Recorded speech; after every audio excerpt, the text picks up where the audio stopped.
भगवान श्री कृष्ण कहते हैं, माला के मणियों की तरह सब जग मुझ में समाया है।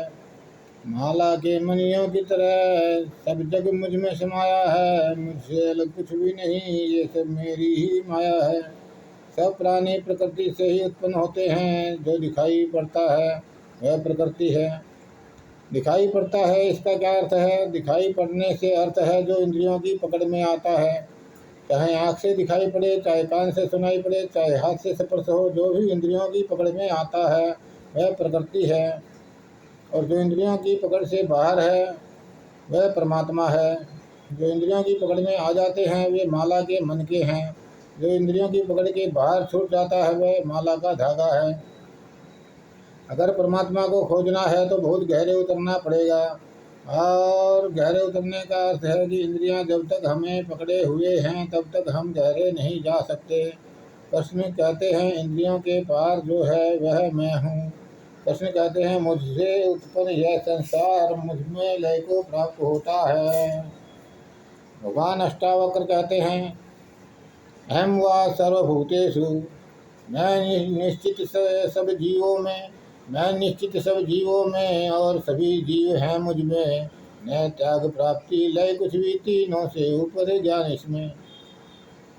मैं निश्चित ही सब भूतों में, प्राणियों में विद्यमान हूँ और सब प्राणी मुझ में विद्यमान हैं, ऐसा ज्ञान है। इसलिए न इनका त्याग और न इनका ग्रहण है, न लय है। जल में लहर मिट्टी में घट सोने में भूषण मिल जाता। जल में लहर मिट्टी में घट सोने में भूषण मिल जाता। मुझसे उत्पन्न यह संसार फिर मुझ में ही मिल जाता। यही बात कृष्ण भगवान भी बोल रहे हैं। सेम, मुझसे उत्पन्न यह संसार मुझ में वैसे ही लय को प्राप्त होता है जैसे मिट्टी में घड़ा, जल में लहर, सोने में आभूषण लय हो जाते हैं।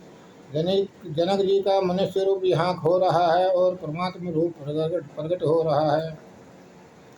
भगवान अष्टावक्र जी की छाया में जनक को याद आया कि मैं कौन हूँ, और ये वचन अगर जनक ने सोचकर कहे होते तो कह ही नहीं सकते थे।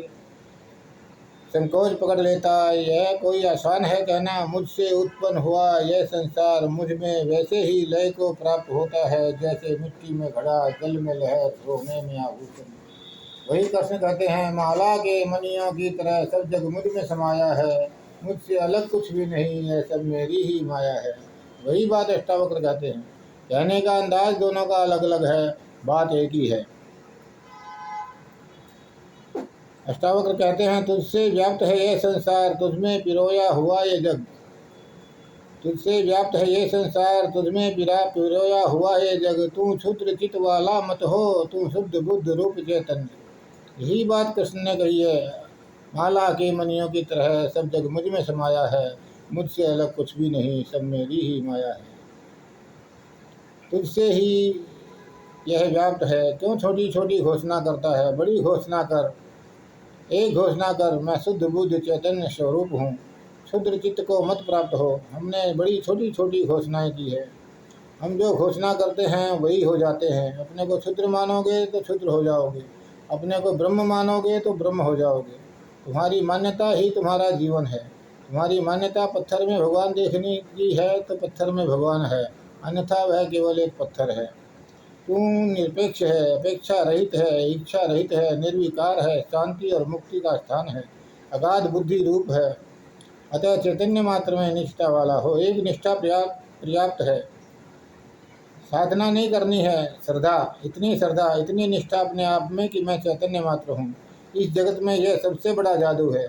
आदमी ऐसे ही जी रहा है। तुम्हें जिसमें निष्ठा हुई तुम वही होकर रह जाते हो। तुमने जो मान लिया तुम वही हो गए। और तुम्हारे चारों तरफ बहुत से ठग हैं जो तुमसे बहुत सी बातें मनवा रहे हैं। उनके अपने प्रयोजन हैं, उनका अपना धंधा है। उनकी रोजी रोटी इसी में है कि आदमी अपने आप को पापी समझता रहे, अज्ञानी रहे। अगर धर्मगुरु तुमको यह समझा दे जो उसने जाना है और माना है और संत महात्मा योगी मुनियों के ऊपर लागू किया जाता है कि मैं करता हूँ, मुझे कर्म फल नहीं लगता, मैंने कभी कोई पाप नहीं किया, इस मैं की जगह अगर वह तुमको यह बता दे कि तुम भी करता हो, कर्म शून्य हो, तुमने कभी पाप किया ही नहीं, ये तो ऐसा हुआ कि तुम डॉक्टर के पास जाओ और वह तुमको बता दे कि तुम बीमार हो ही नहीं, तो फिर उसकी दुकान का क्या होगा। उनकी दुकानें हैं, उनके अपने हित हैं, तुम्हारे ऊपर हजारों धार्मिक दुकानें चल रही हैं, तुम्हारा पापी होना जरूरी है। तुमने बुरे कर्म किए हों यह आवश्यक है, नहीं तो तुम्हारे बुरे कर्मों से, तुम्हारे पापों से छुटकारा दिलाने वालों का क्या होगा। तुम्हारे पंडित पुरोहित धर्म गुरुओं का क्या होगा। अगर अष्टावक्र की बात सही है तो सभी धर्म गुरु व्यर्थ हैं। अगर अष्टावक्र की बात सही है तो फिर सभी धर्म गुरु व्यर्थ है। तो फिर तुम्हारे छुटकारे की कोई ज़रूरत नहीं है। तुम छूटे हुए ही हो, तुम मुक्त ही हो। अष्टावक्र के जैसी कोई भी दुकान नहीं है। जैसे अष्टावक्र तुम्हारे साथ में कोई धंधा करना नहीं चाहते, सीधी और साफ बात कह देते हैं। कृष्ण कहते हैं, मेरा भक्त बन, मेरा पूजन कर, मुझको प्रणाम कर। मन मना भव मद भक्तो मद्याजी माम नमस्कुरु। मामे वैश्यसी सत्यम ते प्रतिजानो प्रियसी में।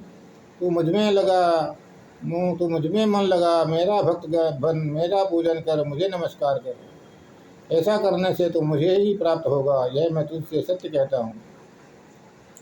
इस श्लोक का अर्थ हमारे धर्म गुरुओं ने हमें बताया है, वह 100% ठीक है, परंतु हमारे धर्म गुरुओं ने यहाँ खुलासा नहीं किया कि हम भगवान श्री कृष्ण के कौन से बिंब के प्रति यह भाव रखें, उनकी छवि के प्रति, उनके शरीर के प्रति, या उनकी आत्मा के प्रति। यहाँ यह बताना अति आवश्यक है। भगवान श्री कृष्ण ने दूसरे श्लोक में कहा है 18 से 25 तक, पहले ही बताया है कि हम शरीर नहीं आत्मा हैं। शरीर तो नष्ट होने वाला है, आत्मा नाश रहित है। हमारी छवि शक्ल सूरत शरीर के साथ ही नष्ट हो जाती है, फिर बाकी केवल आत्मा ही बचती है। इसका अर्थ हुआ भगवान श्री कृष्ण कहते हैं, तुम मेरी आत्मा में मन लगा, मेरी आत्मा का भक्त बन, मेरी आत्मा का पूजन कर और मेरी आत्मा को ही नमस्कार कर। ऐसा करने से तू मुझ आत्मा को अर्थात परमात्मा को प्राप्त होगा, यह मैं सत्य कहता हूँ। अब यहाँ पर यह स्पष्ट कर देना और भी अधिक जरूरी हो गया है कि भगवान श्री कृष्ण की आत्मा और तुम्हारी आत्मा में कोई भेद, फर्क या अंतर नहीं है। आत्मा सभी की एक समान है। आपने गाड़ी के पहिए को घूमते देखा है? पहिया घूमता है, पहिए का एक्सल नहीं घूमता, चाक वही रहता है। आत्मा चाक है और शरीर पहिए की भांति है। सभी की आत्माएं समान होती हैं, निर्लिप्त होती हैं। आत्मा कभी भी आपको गलत सलाह नहीं देती, आपको पाप में नहीं ले जाती। मन पाप में ले जाता है, हमेशा स्वार्थ रूप गलत सलाह देता है। इसलिए मन के कहे अनुसार नहीं चलना चाहिए, आत्मा के कहे अनुसार चलना चाहिए। जनक कहते हैं, ओ अहम नमो मह्यम दक्षो नास्ति मत में। मुझसा चतुर कोई नहीं, आश्चर्य रूप मेरी माया, देह से अलग होकर मैं संपूर्ण जग में छाया। जनक कहते हैं कि आश्चर्य से भर गया हूँ। कैसी निपुणता है कि इतने इतने कर्म किए और फिर भी निर्लिप्त हूँ। इतना इतना भोगा, फिर भी भोग की कोई रेखा मुझ पर नहीं पड़ी। जैसे पानी पर तुम लिखते रहो, लिखा नहीं जाता, ऐसे साक्षी के साथ कर्म करते रहो, भोगते रहो, कुछ लिखा नहीं जाता, सब मिट जाता है। तृण से लेकर ब्रह्मा तक सारा जग मेरा रूप है। मैं ही सबका स्वरूप हूँ, ये सब मेरे ही रूप हैं। यह निश्चय करने वाला, संकल्प रहित रहने वाला, सदा संतोषी शांत चित्त, आत्म आनंद में मत वाला। भगवान श्री कृष्ण कहते हैं, सर्वधर्मान परित्यज्य मामेकं शरणं व्रज, अहं त्वा सर्व पापे भो मोक्षयिष्यामि मा शुचः। भगवान कहते हैं, हे अर्जुन, मैं तुझे इतने गूढ़ ज्ञान से भर दूंगा कि वह ज्ञान प्राप्त कर तू अपने सभी पापों से मुक्त हो जाएगा। सब धर्म कर्म को त्याग कर तू मेरी शरण आ जा, मुझे सबका आधार समझ तू मेरी शरण पा जा।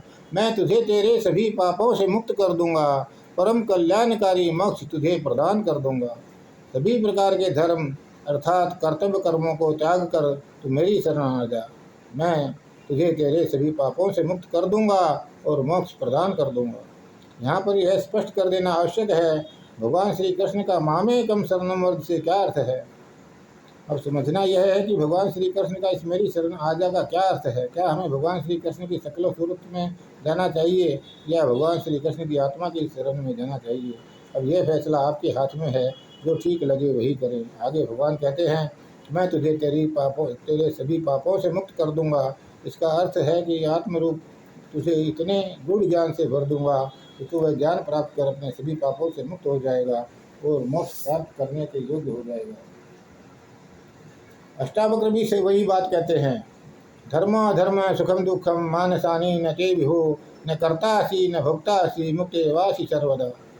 सुख दुख धर्म धर्म तेरे लिए नहीं है बस, तू ना करता है ना भोगता है, तू तो सदा सर्वदा मस्त। भगवान अष्टावक्र जी के शब्दों को तुम अपने में उतरने दो, अष्टावक्र जी के शब्दों को तुम अपने में उतरने दो, पढ़ते पढ़ते ही तुम मुक्त हो जाओगे। धर्म अधर्म सब मन के हैं, सुख दुख सब मन के भ्रम हैं, इनका तुमसे क्या लेना देना, ये सब तेरे लिए नहीं है। तू ना करता है तू ना भोगता है, न तुझे कुछ करना है न तुझे फिर भोगना है, तू सदा सर्वदा मुक्त है।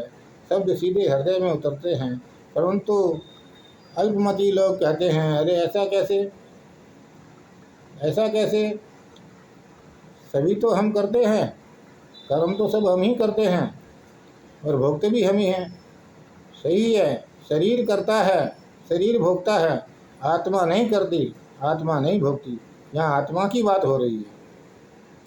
भगवान अष्टावक्र कहते हैं तो भी संतों की तरह अपने असंग निराकार रूप को देख और विश्व को साक्षी जानकर अभी सुखी हो जा। अपने को देह के पार ले जाकर अभी सुखी हो जा। अनुभव कर सुख का, साक्षी रूप परमात्मा को स्वयं में अनुभव कर तो साक्षी सुखी हो जा। वैरी रूप है कामना अनर्थ से भरा है अर्थ, वैरी रूप है कामना अनर्थ से भरा है अर्थ, उनके हेतु धर्म को भी त्यज कर तू कर दे व्यर्थ। वही बात जो कृष्ण भगवान कहते हैं, सर्वधर्मान परित्यज्य मामे कम शरणं व्रज। अष्टावक्र कहते हैं वैरी रूप है कामना अनर्थ से भरा है अर्थ, उनके हेतु धर्म को भी तू त्यज कर दे व्यर्थ। वैरी रूप है काम को काम वैरी रूप है कामना। भगवान अष्टावक्र ने कहा वैरी रूप काम को और अनर्थ से भरे अर्थ को त्याग और दोनों के कारण रूपी धर्म को भी छोड़ तो सब की पीछा कर। साधारणतया अर्थ और काम को छोड़ने के लिए सभी ने कहा है, अष्टावक्र कहते हैं धर्म को भी छोड़। अष्टावक्र ने यही क्यों कहा है? भगवान कृष्ण भी तो कहते हैं सब धर्म कर्म को त्याग कर तू मेरी शरण आ जा, सर्वधर्मान परित्यज्य मामेकं शरणं।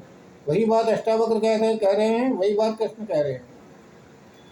दूसरी बात कहते हैं वैरी रूप है काम, शत्रु है काम। सारी दुनिया के शास्त्र काम को शत्रु क्यों कहते हैं, जबकि काम ऊर्जा से ही संसार चक्र चलता है। और आत्म पुराण में तो लिखा है कामेन विजितो ब्रह्म कामेन विजितो हरः, कामेन विजितो विष्णु शुक्र कामेन निर्जित है। काम ने जीता ब्रह्मा को, काम ने हराया शंकर को, काम ने हराया विष्णु को। ब्रह्मा विष्णु महेश तीनों में से कोई भी ब्रह्मचारी नहीं। काम से कब कौन जीता, काम से सब हारे। वास्तव में काम ऊर्जा ही संसार चक्र को चलाती है। अगर काम ऊर्जा न हो तो संसार से जीवन खत्म हो जाएगा। फिर भी सब लोग काम को ही दोषी मानते हैं। फिर भी काम शत्रु है, क्यों? इसलिए कि यह काम मनुष्य को तृप्त होने नहीं देता। शत्रु तो वही होता है ना जो तृप्त ना होने दे, हमेशा भूखा प्यासा रखे। काम भी ऐसे ही है। काम सुख लो क्षण दो क्षण, पहर दो पहर, दिन दो दिन, फिर भूखे के भूखे। काम वासना कभी तृप्त नहीं होने देती। इसलिए काम वैरी है, क्योंकि तुमको तो तृप्त होना है और तृप्त होने के लिए शांति चाहिए, मोक्ष चाहिए, परमात्मा चाहिए। अष्टावक्र कहते हैं कि धर्म की चिंता में नहीं पड़ना। परमात्मा को पाने के लिए कुछ भी करना जरूरी नहीं है, वह मिला ही हुआ है। मोक्ष कहीं भविष्य में नहीं, मोक्ष अभी और यही है। मोक्ष तुम्हारी चाहत से शून्य हो जाने की दशा है।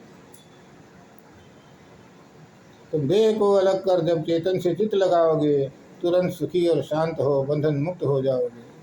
जानी जाने वह जग व्याप्त दूसरा कोई नहीं होता, वह भी मैं हूँ मैं भी मैं हूँ, जाने तो खेद नहीं होता, जाने तो भेद नहीं होता।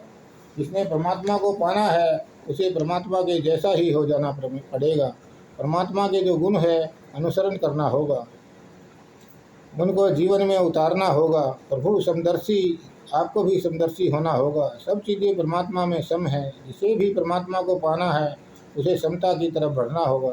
इसलिए कृष्ण कहते हैं जागो, प्रीतिकर अप्रीतिकर दोनों के बीच में खड़े हो जाओ, हर्ष और विषाद दोनों के बीच में खड़े हो जाओ। न्यूट्रल साक्षी सूत्र है, महासूत्र है। छोड़ दो सब कुछ, वेद उपनिषद भूल जाओ गीता। अगर यह एक दो अक्षरों का छोटा सा शब्द साक्षी याद रह जाए तो तुम सारे शास्त्रों को अपने भीतर जन्म दे सकते हो, क्योंकि सभी शास्त्रों की इतनी ही शिक्षा है कि तुम करता न रहो, दृष्टा हो जाओ। जब भी हम सोचते हैं कि आदमी और भगवान हो जाए, हमें भरोसा नहीं होता, क्योंकि हम अपने भीतर जिस आदमी को जानते हैं वह सब हो सकता है, भगवान नहीं हो सकता। कृष्ण कहते हैं, जो मुझे जान लेता है वह वासुदेव ही हो जाता है। कृष्ण जान लेने के बारे में कह रहे हैं, माला फेरने के बारे में नहीं कह रहे। तो ब्रह्म को जान लेता है वह ब्रह्म ही हो जाता है। एक बार आपको अपने ब्रह्म होने का स्मरण आ जाए तो आपकी सारी जिंदगी स्वप्न की तरह विसर्जित हो जाएगी। जिसे जानकर और कुछ जानना शेष नहीं रहता, उपनिषद में एक कथा है, श्वेत केतु वापस लौटा तो उसके पिता ने देखा कि श्वेत केतु वापस लौट रहा है आश्रम से अध्ययन करके। श्वेत केतु अकड़ता हुआ चला आ रहा है। पिता श्वेत केतु को आता हुआ देखता है। 18 शास्त्र जो उन दिनों प्रचलित थे उन सबका ज्ञान लेकर आ रहा है। अब अकड़ में कोई कमी नहीं है। श्वेत केतु ने घर में प्रवेश किया। पिता ने उससे पूछा, तू सब जानकर आ गया, ऐसा मालूम पड़ता है। उसने कहा, निश्चित, आप पूछ कर देख लें। सब परीक्षाओं में उत्तीर्ण हुआ हूँ, सब शास्त्र कंठस्थ है। उसके पिता ने पूछा कि तूने अपने गुरु से वह भी जाना या नहीं जिसको जान लेने से सब जान लिया जाता है। तूने अपने गुरु से वह जाना या नहीं जिसको जान लेने से सब जान लिया जाता है। उसने कहा, वह क्या चीज़ है जिसको जान लेने से सब जान लिया जाता है? ऐसी तो कोई चीज़ गुरु ने मुझे नहीं बताई जिसको जान लेने से सब जान लिया जाता है। मैं तो वही चीज़ें जान कर आया हूँ जिनको जान लेने से उन्हीं को जाना जाता है। सबका कोई सवाल नहीं है। तो पिता ने कहा, तू वापस जा। तो बेकार ही श्रम करके घर लौट आया। तेरी अकड़ ने ही मुझे कह दिया कि तू अज्ञानी का ज्ञानी वापस आ रहा है। तो शास्त्रों के बोझ से दब गया, लेकिन ज्ञान की किरण अभी तेरे जीवन में नहीं फूटी। उसे जानकर आ जिसे जान लेने के बाद कुछ जानना शेष नहीं रहता। वह बेचारा वापस लौटा उदास, सब व्यर्थ हो गया। वर्षों की मेहनत पर पानी फिर गया। गुरु से जाकर शिष्य ने कहा कि आपने क्या सिखाया? पिता ने कहा कि यह जो तो कुछ भी नहीं, और मैं तो यह मानकर लौटा कि सब जान लिया।